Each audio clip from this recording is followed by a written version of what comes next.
अस्सलाम वालेकुम वरहमतुल्लाहि वबरकातुहू। कैसे हैं आप स्टूडेंट्स? उम्मीद है आप अच्छे होंगे और अच्छे हालात में होंगे। आज का हमारा लेसन है learning English sentences, lesson number 5। और हमारा पहला सेंटेंस है इसे कमरे में बिठा दो। इसे कमरे में बिठा दो या उसे कमरे में बिठा दो।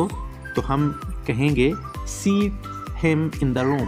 Seat him in the room, उसे कमरे में बिठा दो। अभी भी कुछ नहीं बिगड़ा, यानी बात आप कंट्रोल कर सकते हैं। तो अभी भी कुछ नहीं बिगड़ा। It is not yet too late, यानी ये अभी भी इतना लेट नहीं हुआ। यहाँ पे बिगड़ना और लेट होना दोनों मानों में सेम है, क्योंकि लेट होने के बाद काम अक्सर बिगड़ जाते हैं, तो लिहाजा ये सेम मानों में आएगा। 3 वाला सेंटेंस है जी हमारा, सुई में धागा डाल दीजिए। तो सुई में धागा डालना, thread the needle. Thread the needle, thread धागे को कहते हैं, द नीडल सुई। सुई के अंदर धागा डाल दीजिए। अब डालने की इंग्लिश आपने नहीं लगानी, आपने यहाँ पे सिंपल कह देना थ्रेड द नीडल। एक थ्रेड हुड धागा होता है और एक थ्रेडिंग हुड धागा के अंदर जाना और बाहर आना, उसको भी थ्रेडिंग कहते हैं। तो लिहाजा सुई में धागा डाल दीजिए कि परफेक्ट इंग्लिश होगी थ्रेड द नीडल। नेक्स्ट है जी हमारा, वो अपने वादे का पक्का है। वो अपने वादे का पक्का है। He is man of his word. अब यहाँ पे आप ये नहीं कह सकते he is man of his promise, बल्कि आप क्या कहेंगे, he is man of his word. यहाँ पे हमारा ये जो बंदा है ये अपनी बात का पक्का, तो he is man of his word. तो नेक्स्ट सेंटेंस है हमारा, उसने मेरी जेब कतर ली। ठीक है, तो ही पिक माई पॉकेट। अब यहाँ पे पिक उठाना नहीं है, यहाँ पे पिक माना आएगा कतर लेना है या चोरी कर लेना के मानों में। सो ही पिक माई पॉकेट, और पॉकेट पिकर्स भी कहते हैं हम।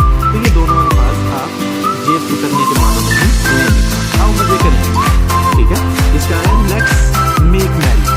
ठीक है, लेट्स चिल, आप ये भी यूज कर सकते हैं, let's make merry and let's chill. तो ये दोनों अल्फाज दोनों तरीके से आप कर सकते हैं। तो मैंने लेट्स मेक मैरी लिखा है, यहाँ पे हम एक और कर सकते हैं लेट्स चिल। ये भी मजे करने के माने में ही आएगा। चिल हालांकि ठंडा होना होता है, लेकिन यहाँ पे मजे करने के माने में ही आएगा।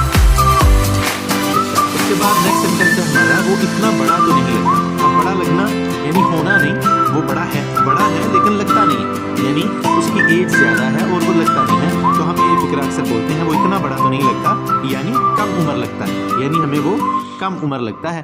तो he doesn't look his age, यानी वो अपनी एज का नहीं लगता। He doesn't look his age. तो ये हमारा सेंटेंस हुआ। नेक्स्ट सेंटेंस है हमारा, ये उसे जमानत मिली। He is बेल्ड out. ठीक है, ही इज बेल्ड आउट। तो ये जमानत अक्सर जब